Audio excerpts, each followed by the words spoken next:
Pekan ini, perang Rusia-Ukraina telah berlangsung selama 1 tahun. Belum jelas kapan perang akan usai. Namun demikian, sudah ada titik terang tentang siapa yang paling diuntungkan dari perubahan yang dipicu oleh perang tersebut, di antaranya China, India, dan Amerika Serikat.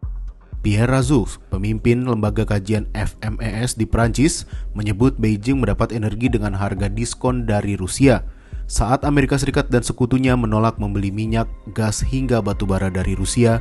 China dengan senang hati menerimanya. Bukan hanya dengan potongan harga, sebagian komoditas itu dibayar China dengan renminbi. Dengan kata lain, China tidak perlu menggerus cadangan devisanya untuk mengimpor energi. Lembaga konsultasi bisnis energi, Energy Aspects, menaksir China akan mengimpor hingga 2,2 juta barel minyak per hari dari Rusia pada 2023. Seiring pelonggaran dari karantina wilayah untuk pengendalian COVID-19, China membutuhkan lebih banyak energi untuk menggerakkan perekonomiannya. India juga mendapat sumber energi murah dari Rusia gara-gara boikot Amerika Serikat dan sekutunya. Nikkei melaporkan pada Jumat 18 Februari 2023, impor India dari Rusia melonjak dari 7,7 miliar dolar Amerika Serikat pada Januari hingga Oktober 2021 menjadi 37,3 miliar dolar Amerika Serikat pada Januari hingga Oktober 2022.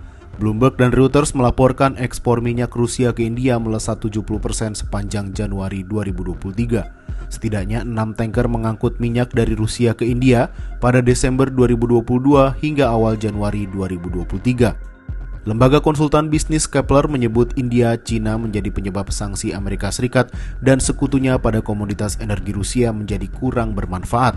Kepler mencatat Rusia membeli tambahan 100 tanker sepanjang 2022. Sebagian tanker itu digunakan untuk mengangkut minyak ke China dan India. Rute pengiriman ke kedua negara itu terbukti lebih singkat dibandingkan ke Belanda. Terakhir, tentu saja Amerika Serikat. Bisa dibilang Amerika Serikat jadi pihak yang paling diuntungkan di antara para penyokong Ukraina. Boikot pada komoditas energi Rusia membuat gas alam dan minyak Amerika Serikat bisa tembus pasar Eropa, padahal harganya berkali lipat lebih mahal dibandingkan milik Rusia. Sementara itu, serangan Rusia membuat anggota NATO di Eropa menaikkan belanja pertahanannya yang sebagian digunakan untuk mengimpor persenjataan dari Amerika Serikat. Peneliti Chatham House, Timothy S. menyebut bantuan Washington ke Kiev merupakan jenis investasi yang sangat menguntungkan.